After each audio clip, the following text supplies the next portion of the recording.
Silakan duduk saudara. Shalom. Nah saudara, saya akan bacakan firman Tuhan yang saya dapat dari Tuhan untuk kita semua. Supaya kita mengerti dari esensi dalam ibadah kita hari ini ya. Dan biarlah hari ini kita bisa belajar banyak ya. Nah saudara, pesan profetik. Jadi khotbah ini merupakan khotbah profetik ya, di mana ada berbagai macam khotbah ya, bisa teologi ya, pengajaran, bisa juga khotbah tentang hal-hal yang Tuhan mau sampaikan. Tapi kali ini saya akan khotbah di dalamnya ada makna profetik yang di mana sebenarnya ada pesan-pesan Tuhan untuk tahun ini. Masuk 5783 dan sampai tahun depan ya. Saya akan bacakan buat saudara.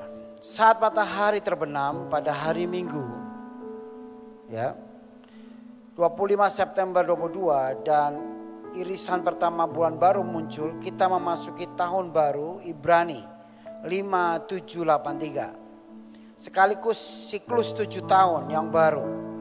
Tahun Ibrani 5783 disebut tahun P Gimel.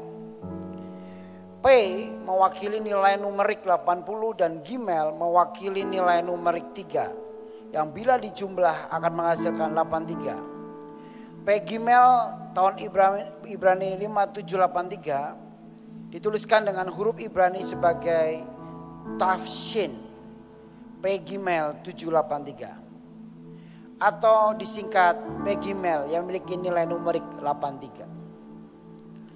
P memiliki dasawarsa 80-an dalam kalender Ibrani mulai tahun 5780 hingga 5789. Huruf P berbentuk seperti mulut dan dalam bahasa Ibrani kata P memiliki arti mulut yang mengungkapkan bahwa ini merupakan dekade, deklarasi, ekspresi, vokalisasi atau ucapan. Makna profetik Gimel, Gimel adalah huruf ketiga dari alfabet yang memiliki nilai numerik 3. Seperti kaki. Jadi huruf Gimel berasal dari piktogram yang berbentuk seperti kaki. Simbol yang melambangkan seorang yang sedang berjalan. Huruf sebelum Gimel adalah Bet yang artinya rumah. Piktogram di belakang bentuk huruf Bet adalah sebuah kemah. Yang artinya adalah perhatikan bahwa dalam barisan huruf Ibrani yang dibaca dari kanan ke kiri, kaki Gimel berjalan menjauh dari kemah Bet. Di sini ada suatu progres berpindah dari kemah yang rapuh, suatu tempat kediaman yang sementara, tempat bermalam bagi orang yang sedang perjalanan, menuju kepada sebuah rumah yang permanen. Sesuatu yang dibuat dari bahan-bahan yang kokoh. Jadi saya percaya saudara, P Gimel ini punya makna profetik. Saudara semua masuk tahun baru ini, engkau memiliki rumah yang kokoh. Amin ya Fales. Katakan kiri kanan, kamu memiliki rumah yang kokoh. Amin saudara. Nah, banyak orang yang sedang rapuh di dalam banyak hal. Rumah berbicara bukan hanya tentang tempat untuk istirahat, tempat untuk tidur atau home. Tapi rumah di sini berarti berbicara tentang rumah yang kuat. Siapa yang kuat, yang berdiri untuk rumah ini? Yesus itu sendiri. Dan saya percaya saudara, tahun ini kekristenan akan semakin kuat karena di dalamnya ada Yesus dan di dalamnya ada kekuatan Tuhan. Saya lanjutkan. Perhatikan bahwa dalam harian huruf Ibrani yang dibaca dari kanan ke kiri, kaki Gimel berjalan.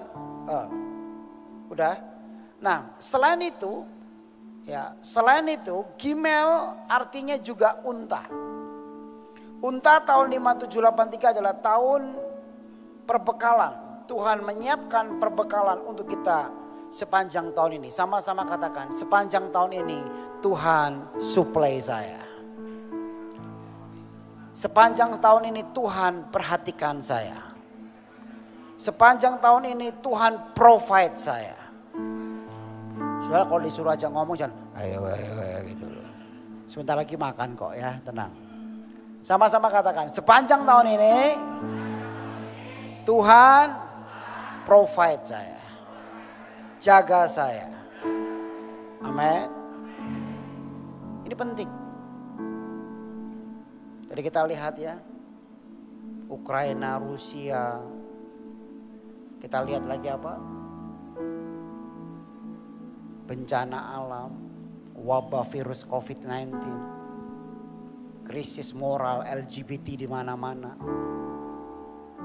Tapi saya percaya sekali. Walaupun dunia resesi, anak Tuhan akan resepsi.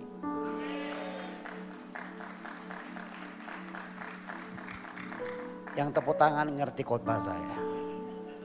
Yang gak tepuk tangan kayaknya gak ngerti itu. Amin. PJ, Pastor Joy, PJ kok pede banget. Nanti sudah lihat dalam klip. Tahun 2020 waktu Covid di mana-mana sampai sekarang 2022 kita nggak pernah berhenti memberi. Sudah 26.000 sembako kita kasih hampir dari Jakarta sampai Bali. Nanti sudah bisa lihat klipnya. Artinya apa? Dunia boleh mengalami perubahan, situasi kondisi boleh berubah. Tapi anak Tuhan dijaga dan dipelihara, malah bisa memberkati. Amin. Jadi hari ini kita berbicara menjadi berkat dan memberkati orang-orang di sekitar kita. 5 artinya anugerah, sama-sama katakan 5 artinya anugerah. 7 artinya sempurna. 8 artinya new beginning. 3 artinya Tritunggal. Yang kalau saya gabungkan adalah anugerah Tuhan yang sempurna di season yang baru. Untuk kita semua menerima berkat Bapa, Putra, Roh Kudus. Terima berkat Tuhan itu. Amin saudara. Yohanes pasal 15 ayat 4 mengatakan begini. Tinggallah di dalam aku dan aku dalam kamu. Sama seperti ranting tidak dapat berbuah dari dirinya sendiri. Kalau ia tidak tinggal pada pokok anggur, demikian juga kamu tidak berbuah jikalau kamu tidak tinggal di dalam aku. Sama-sama katakan tinggal di dalam Tuhan. Itu kekuatan kita saudara. Cuma itu. Hari ini tadi saya melihat Tuhan hadir di tengah-tengah kita. Hadirat Tuhan sangat manis banget. Sangat indah sekali. Biasanya saya itu tipe orang yang nyembah yang berkobar-kobar like fire api. Bum bum bum bum. Kalau bahasa roh gitu.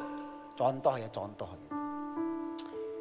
Tapi hari ini sangat beda gitu ya. Saya bilang sama Tuhan, Tuhan hari ini kok engkau datang manis banget sih. Hadiratnya indah sekali. Saya gak bisa berhenti meneteskan air mata. Dan saya melihat acara ini benar-benar Tuhan suka. Saya percaya Tuhan hadir di tengah kita. Dia sangat lembut. Dia sangat indah. Dia mengasihi kita. Bukan kita seperti orang Yahudi yang merayakan 5783. No. Ini Alkitabiah saudara. Rosasana itu firman Tuhan. Ya mungkin banyak orang mengatakan saya tahulah di luar sana ada yang mencibir saya. Ada ngomongin gereja ke Yahudi-Yahudian. Rosasana. Rosasini aja belum ada. Udah kesana. Ya. Apa itu harganya tiket mahal 500.000 satu meja, VVIP 5 juta. Ada yang ngomong, Blackpink aja bikin acara VVIP 3 juta. Ini acaranya apa ini? Tapi gak apa-apa, saya diem aja. Tapi saya percaya sekali bahwa Tuhan itu mengubah destiny kehidupan. Saya bukan masalah tentang angka saja, bukan masalah tentang rosasana aja. Tapi saya percaya saudara, hari-hari ini, acara ini seperti kita ini menjadikan diri kita nanti one day bersama dengan Tuhan di surga, pesta bersama Raja. Yang percaya katakan amin. Amin yang fales. Katakan kiri kanan, nanti di surga kita juga kayak gini loh, bilang gitu. Ngomongnya jangan. Boleh sekali lagi ngomongnya semangat, nanti di surga kita juga kayak gini loh. Minimal saudara, hari ini datang, Yesus datang di tempat ini, Tuhan datang tempat ini, ya minimal kita merasakan hadirat Tuhan. Tapi lebih daripada itu, resapi setiap pesan Tuhan ini. Dan saya percaya 5783 yang kita rayakan ini bukan sembarangan. Ini anugerah Tuhan buat kita semua. Tepuk tangan buat kita, buat Tuhan Yesus. Nah, berikut adalah 8 pesan dari Tuhan dalam memasuki tahun Pegimel. Yang pertama, tahun ini merupakan awal dari masuknya dunia pada resesi. Resesi ekonomi, resesi sumber alam, dan lain-lain. Dan merupakan tahun di mana Tuhan minta kepada umatnya untuk menabur di masa resesi agar bisa menuai 100 kali lipat. Supranatural.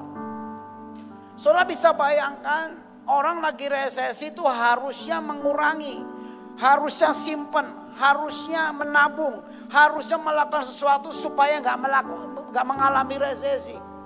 Tetapi Tuhan bilang, buat kita semua, di masa yang tidak baik, situasi yang tidak baik, kondisi yang tidak baik, keadaan yang tidak baik, teruslah menabur, kamu akan menuai 100 kali lipat. Menabur bukan hanya tentang uang, menabur bukan hanya tentang materi saja, jam doa kita. Amin. Puji Tuhan di gereja kita, doa pagi setiap hari onsite dan online. Tidak pernah off. Selalu ada.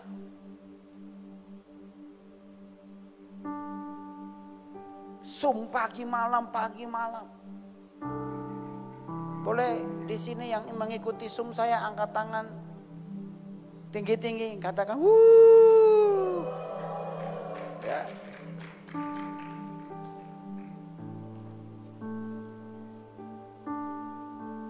Kemarin saya ketemu satu orang, teman saya, dia bilang gini sama saya, PJ, ya Pak, kenapa ya saya ini gak merasakan Tuhan dalam hidup saya hari-hari ini? Loh kenapa? Kok saya ini sekarang 2 tahun ini kok hambar? Ke gereja gitu, ibadah, ya agak kayak dulu gitu. Bahkan saya rasa saya udah kering sekali. Terus saya bilang, gimana penyembahanmu, gimana hubunganmu sama Tuhan, gimana kamu dengan sesama? Dan ternyata saya selidiki demi selidiki, dia ada kepahitan dengan Tuhan. Kepahitan dengan gereja. Makanya dia gak bisa menabur. Makanya dia gak bisa memberi yang terbaik. Dan dia bilang, gimana saya bisa kembali lagi ke Tuhan seperti dulu? Saya bilang, kalau kamu sama Tuhan, kuncinya cuma satu. Beri tanpa memikirkan timbal balik. Hanya tulus kepada Tuhan. Kalau kita menabur, kita mikir nanti diberkati, kita menabur, nanti kita mikir Tuhan akan lipat kali gandakan. Ujung-ujungnya nanti bisa kecewa.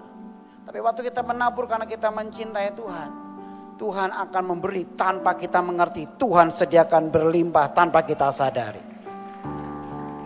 Yang kedua, tahun ini adalah tahun restorasi, pemulihan dan kesembuhan bagi orang yang percaya. Tahun ini juga sekaligus tahun penghakiman dan api pemulihan, pembersihan bagi umat Tuhan yang tidak percaya. Waktunya kita lebih sungguh-sungguh lagi. Yang percaya katakan amin. Tahun kesembuhan, akan banyak orang disembuhkan, akan banyak orang dipulihkan, akan banyak orang mengalami kemenangan. Tapi juga tahun pemurnian. Gak heran kalau sekarang gereja-gereja sedang dimurnikan Tuhan. Ada beberapa gereja yang sedang mengalami perpecahan. Ada beberapa gereja yang sedang mengalami sebuah hal-hal yang kadang-kadang tidak terbuka, selama ini terbuka. Tapi it's okay. Itu hal yang penting yang harus kita sadari, bahwa memang hari-hari ini orang-orang sedang dimurnikan Tuhan. Dan saya berdoa saudara, kita semuanya adalah orang-orang yang sadar benar, yang mau lebih sungguh-sungguh untuk kenal Tuhan. Sama-sama katakan, tahun pemulihan, tapi juga tahun pemurnian. Hanya orang-orang yang dimurnikan Tuhan di dalam api yang sungguh-sungguh akan lulus. Tapi orang yang main-main, yang setengah-setengah, orang yang tidak berjalan dengan prinsip yang benar, hari-hari ini akan lemah dan hilang. Amin. Ini lihat saya ngerti apa enggak ini? Amin.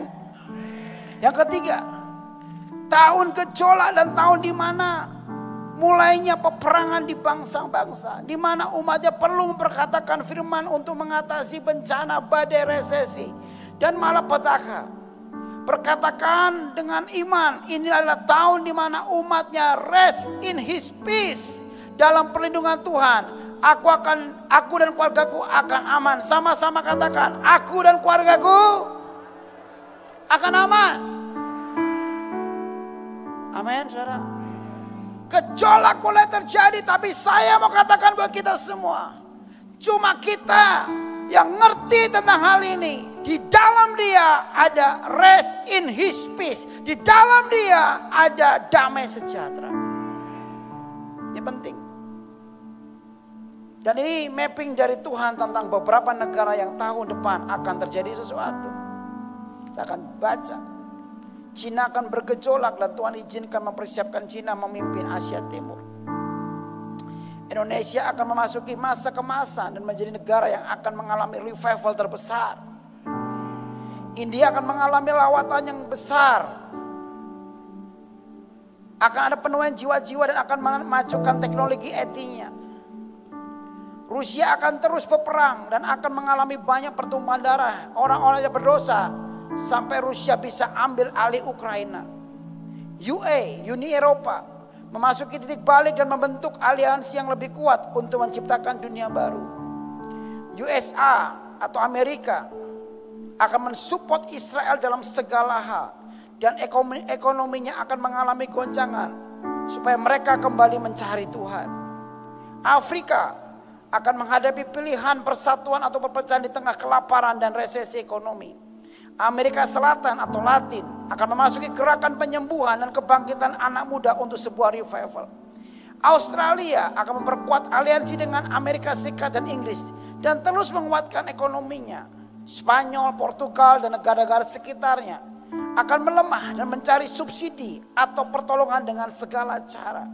Selandia Baru perlu memperkuat aliansi lama, memutuskan untuk menemukan bantuannya untuk pemulihan. Inggris akan menghadapi masalah intern karena ada pemberontakan juga. Inggris akan bersatu dengan Amerika untuk melawan UE dan terus memblokir diri dari UE. Ini beberapa hal yang Tuhan sampaikan lewat saya. Jadi negara-negara ini akan terjadi sesuatu ke depannya. 5783 sampai 5784 ini akan terjadi 1 tahun ini. Kembali lagi, ini khotbah profetik, di mana Tuhan kasih pesan buat saya untuk menyampaikan kepada saudara. Tapi saya bersyukur Indonesia di masa-masa ini akan masuk masa keemasan dan mengalami revival. Saya senang sekali tinggal di bangsa ini. Amin, saudara. Katakan kiri kanan, senang gak di Indonesia? Ada nasi padang. Amin. Ada apa lagi? Gado-gado, sate yang nanti kita makan. Di depan sana ada begitu makanan-makanan yang haram dan halal. Kayak sih halal semua. Tapi saya berdoa, saudara. Saya tuh kalau mendoakan Pak Jokowi, saya nggak tahu ya, ini presiden kita ini selalu saya puji depan umum. Presiden yang sangat luar biasa.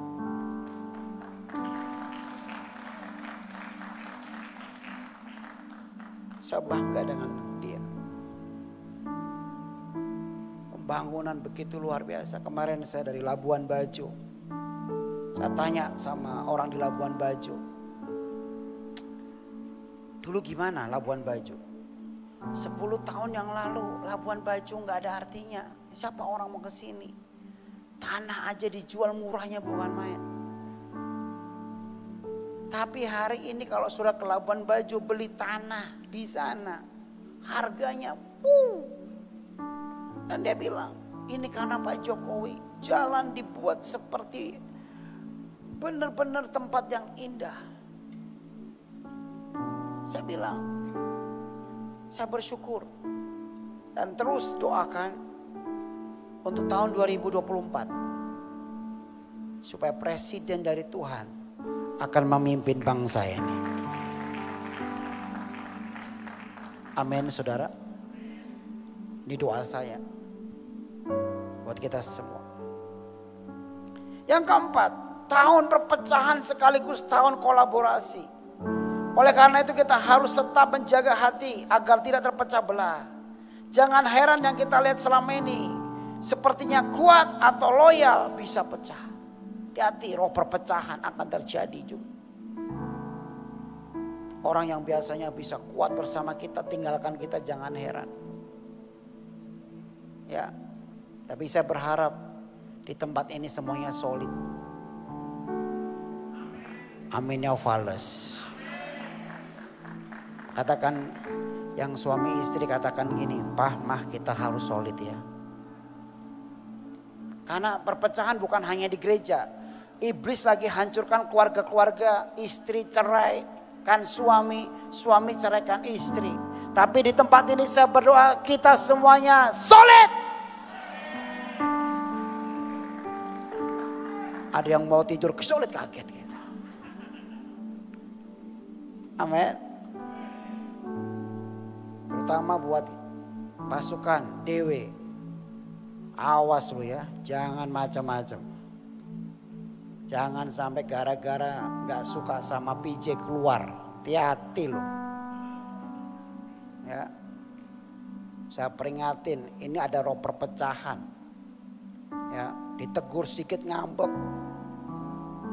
Ya.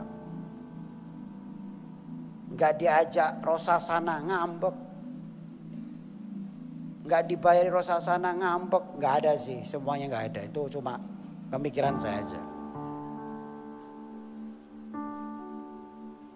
Yang kelima, tahun inovasi, tahun kekayaan yang diciptakan dengan cara-cara baru, tahun berjayanya komunitas, tambang, tahun digitalisasi.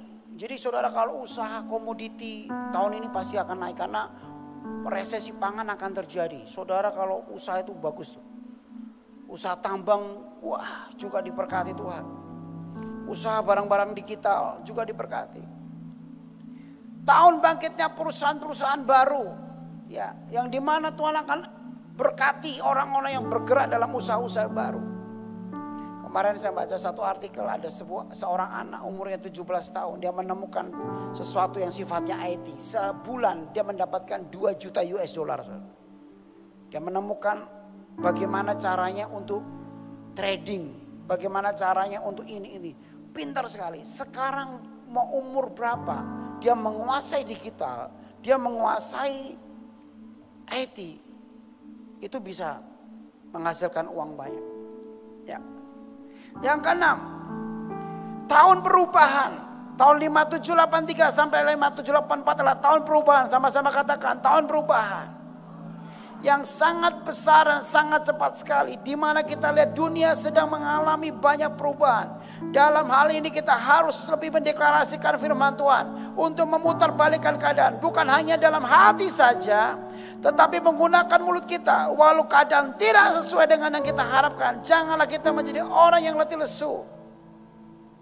Dengan keadaan yang kita alami. Tetapi marilah kita mendeklarasikan apa yang kita harapkan. Sama-sama katakan, mulut saya mendeklarasikan firman Tuhan. Perkatakan firman Tuhan dalam keadaan yang tidak baik. Perkatakan iman dalam keadaan lagi lemah, lagi sakit. Perkatakan janji-janji Tuhan dalam hidupmu walaupun keadaannya tidak sesuai dengan apa yang kamu katakan dan kamu perlihat, apa yang kamu lihat. Perkatakan yang baik, jaga mulut. Jangan keluar intimidasi, jangan keluar perkataan sia-sia. Jangan keluar perkataan yang membuat diri kita lemah, down.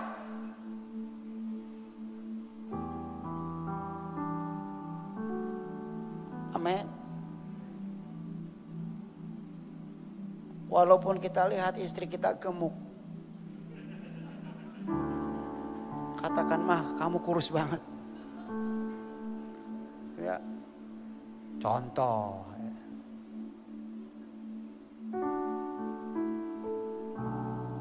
Walaupun ekonomi kita tidak baik, perkatakan aku pasti diberkati. Walaupun usaha kita lagi memburuk, katakan aku pasti bisa melewati ini.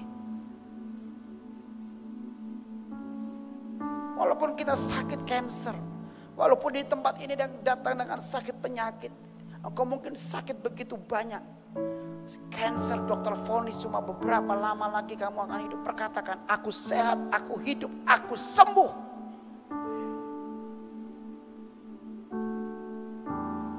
Amin. Aminnya mulai lapar kayaknya. Bentar lagi makan kok ya. Yang ke-8. Yang ke-7. Tahun penentuan. Nomor 8 dalam bahasa Ibrani ada gambar 2 pilar yang ada penutup. Seperti lagu tiang awan, tiang api. Yaitu seperti sebuah pintu kehidupan, di mana pintu yang kalian pilih adalah penentuan jalan mana yang akan kalian pilih. Dan apabila kita sudah berjalan jauh untuk mendapatkan apa yang harus kita dapatkan, maka jangan putus asa dan tetap berjuang, terus konsisten. Sama-sama katakan tahun penentuan. Jadi kalau saudara memilih untuk melayani Tuhan full timer, terus melayani Tuhan, jangan ambil yang lain. Kemarin ada sebuah cerita, ada seorang hamba Tuhan datang kepada saya. Bro, kenapa? Kayaknya aku gak kuat full timer nih. Kenapa? 10 tahun gue melayani Tuhan, gue susah. Gue mau coba bisnis boleh gak? Lu coba tanya sama Tuhan, tanya sendirilah. Ya. Dia tanya sama saya, lu melayani Tuhan pernah bisnis gak? Saya gak pernah bisnis. Kok you bisa melewatinya? Ya kasih karunia, semua karena Tuhan. Tapi yang saya lewati dulu, juga saya pasti melewati yang seperti dia alami. Cuma walaupun dia alami begitu, saya bilang sama dia, walaupun you sudah menjadi hamba Tuhan, tetap konsisten. Kenyataannya itulah pilihan you. Itu panggilan you. Saya buka sedikit ya. Ini di sini ada Pak Satya, nanti dia akan jadi penyanyi. Kemarin dari Bandung sampai Jakarta disetirin saya. Dia bilang gini sama saya, PJ, salahnya saya tuh, saya baru tahu. Kok baru tahu sekarang salahnya gitu. Kenapa Pak? Saya itu dulu udah jelas Tuhan panggil saya sekolah Alkitab jadi full timer. Melayani Tuhan. Tiba-tiba ada nubuatan, kamu akan jadi orang kaya. Kamu akan diberkati. Nah gara-gara terus mengiang-ngiang di telinga saya, kaya. Akhirnya singkat cerita PJ, Saya bisnis. Dan puji Tuhan berhasil. Tapi setelah berhasil tambah melarat. Masuk full timer lagi. Udah melayani lama menjadi full timer. Tiba-tiba ada yang nawarin bisnis lagi. Dia sampai ke mimpi-mimpi, dia bilang, aku mimpi. Tiba-tiba aku bisnis. Itu dari Tuhan gak bukan biji? Mungkin bunga tidur ya. Engkau gak tahu? Dia bilang. Akhirnya bisnis lagi. Padahal waktu full timer sudah punya mobil, udah punya semuanya.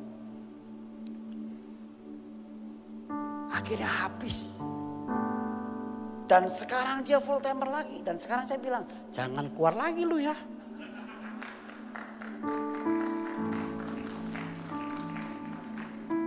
Konsisten. Teman saya juga begitu, pengen bisnis. Di sini ada hamba Tuhan. Ya. Pak Reza Solihin. Dia tahu kehidupan saya dari dulu. Dari merintis nol. Kenal dia lama, ada Pak Johan Lumoendong juga belum datang.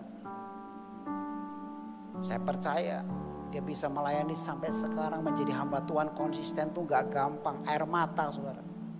Tapi itulah pilihan. Tahun ini tahun penentuan. You pilih apa? Itu pegang benar-benar. Jangan plan. Jangan jadi orang tuh bimbangan. Wah sana bagus, ikut sana.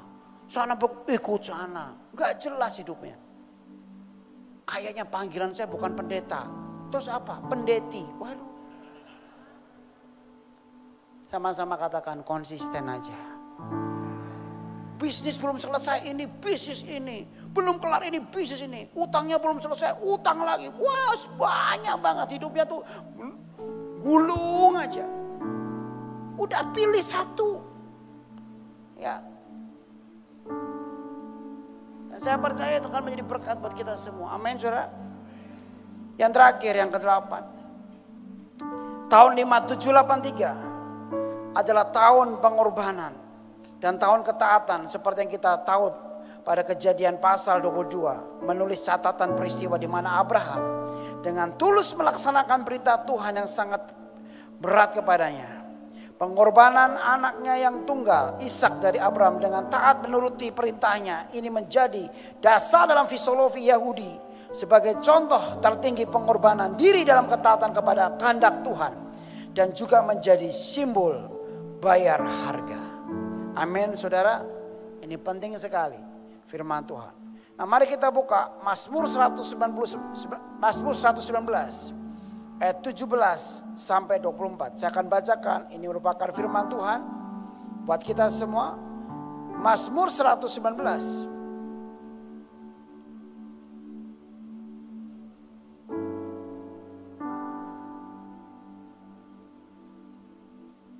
ayat 17 sampai 24. Saya akan bacakan buat kita semua. Lakukanlah kebajikan kepada hambamu ini supaya aku hidup dan aku hendak berpegang pada firman-Mu. Singkapkanlah mataku supaya aku memandang keajaiban-keajaiban dari Taurat-Mu. Aku ini orang asing di dunia. Janganlah sembunyikan perintah-perintah-Mu terhadap aku. Hancur jiwaku karena rindu kepada hukum-hukum-Mu setiap waktu. Aku menghadap orang-orang yang kurang ajar. Terkutuklah orang-orang yang menyimpang dari perintah-perintah-Mu. Gulingkanlah dari atasku celah dan penghinaan, sebab aku memegang peringatan-peringatanmu. Sekalipun pemuka-pemuka duduk bersepakat melawan aku, hambamu ini merenungkan ketetapanmu. Ya, peringatan-peringatanmu menjadi kegemaranku, menjadi penasihat-penasihatku. Yang percaya katakan amin. Nah saudara, ini firman Tuhan. Dan ini kita masuk dalam saatnya pengurapan untuk kita masuk profetik. Ya. Nah, saya akan teruskan. Saat ini tradisi upacara Rosh Hashanah bagi orang-orang Yahudi rabbinik dirayakan dengan cara membunyikan shofar, melafalkan liturgi khusus, dan tentu saja menikmati jamuan makanan. Kita akan makan makanan simbolis seperti buah apel yang dicelupkan ke dalam madu dan yang lain-lain. Hal ini mengandung harapan agar semua umat mendapatkan kehidupan yang manis atau tahun yang manis, sana metika, tahun baru yang manis.